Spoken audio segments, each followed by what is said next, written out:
Hello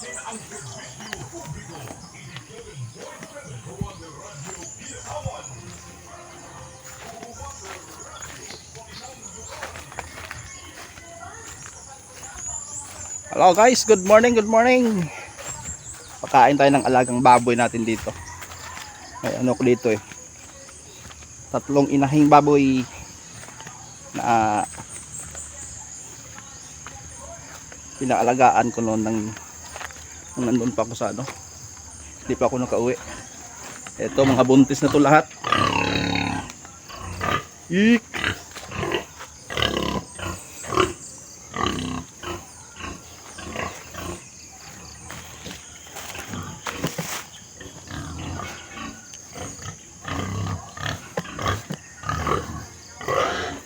Yan, tig-isa. Pakain natin ito, tig-isa sila nila.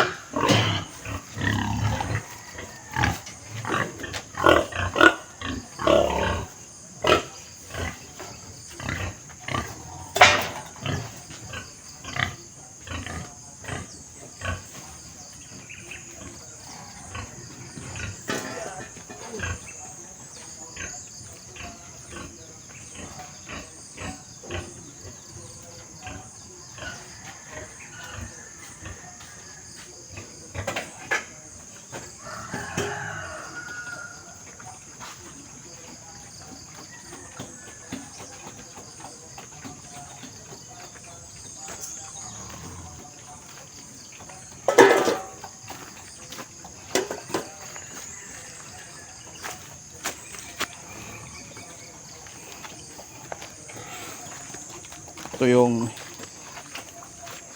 nalagaan ng tatay ko noon nung ano, nandun pa ako, hindi pa ako nakauwi. Yan, nakapanganak na yan dati.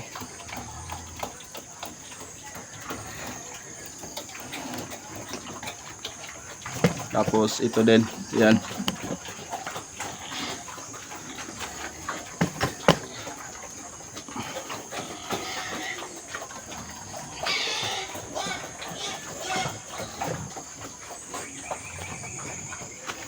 Tsaka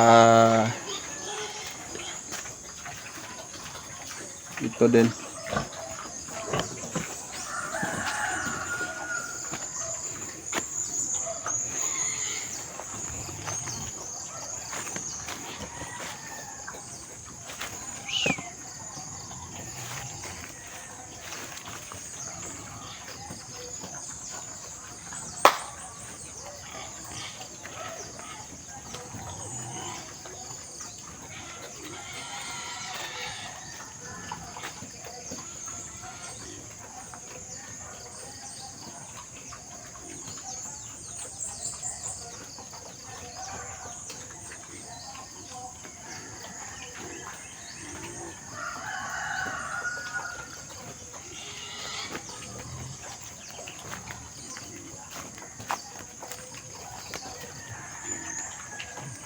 Napil mas tabokol?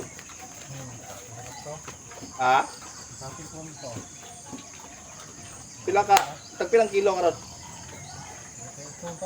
Ha? Pila? 48? Ito po na no?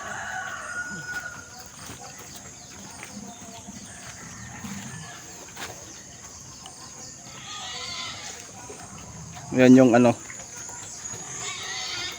Ito yung mga rubber rubber press na tanim ng ano magulang ko. Nag-tapping yung ano. Nag-tapping yung tsuhin ko siyang nag-maintain dito. Yan oh. Yan pag matuyo yan mga siguro kulang-kulang kalahating kilo isang piraso niyan.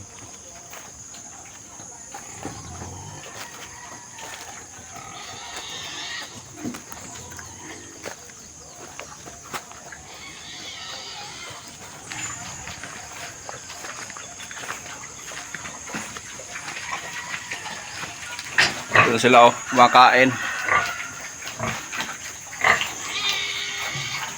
Paubos na, kunti na lang. 8 grams lang pinapakain namin yan. Tapos ito din.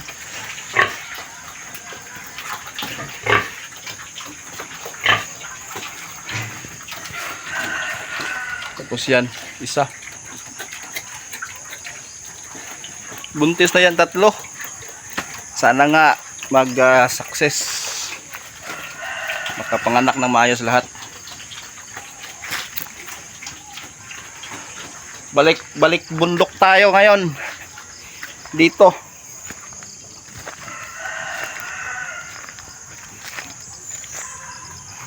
Tingnan natin yung yung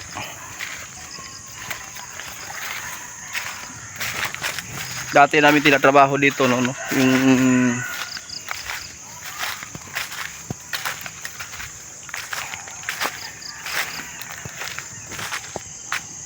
diyan yung bundok na yon diyan, kabila, tatawid na diyan. Diyan yung taniman namin ng talong dati. Noong pa ako. Elementary yata ako noon.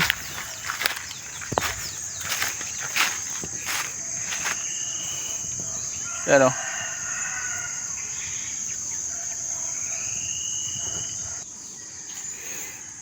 Diyan kami bumababa dati. Yung bahay namin diyan sa baba dati noon. Diyan kami dumadaan pababa doon. Doon sa may niyog pababa. Hanggang doon sa may ilog diyan sa baba Diyan yung bahay namin noon. Tapos doon, yun na yun doon. Yun yung taniman namin ng talong dati. Nag-harvest lang ko dyan noon mag-isa.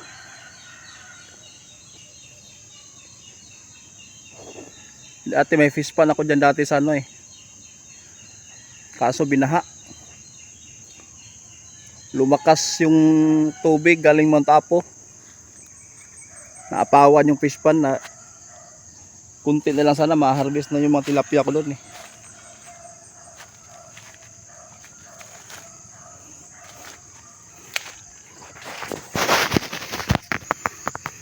Ito yung gagta ng rubber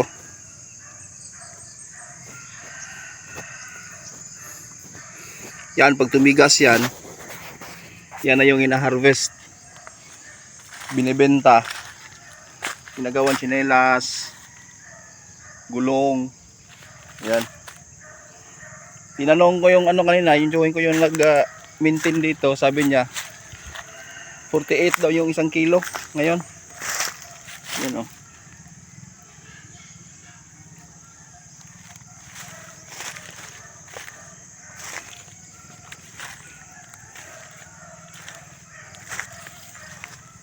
Yan. Marami pa yan dyan Yan.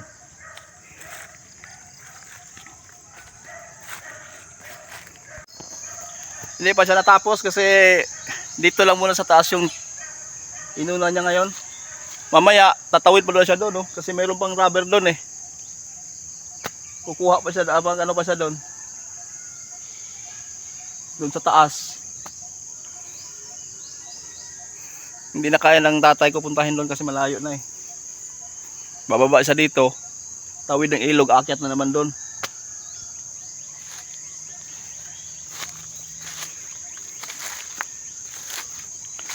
Kaya kumuha siya ng ibang nagme-maintain. Dito gagrass cutter ko siguro to dito, mga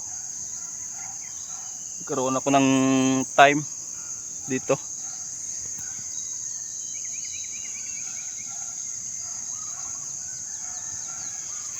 Alright guys, balik tayo doon. Babalik na ako doon kasi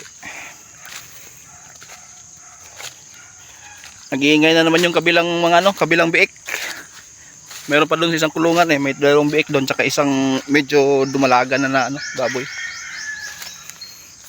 Papakainin ko muna.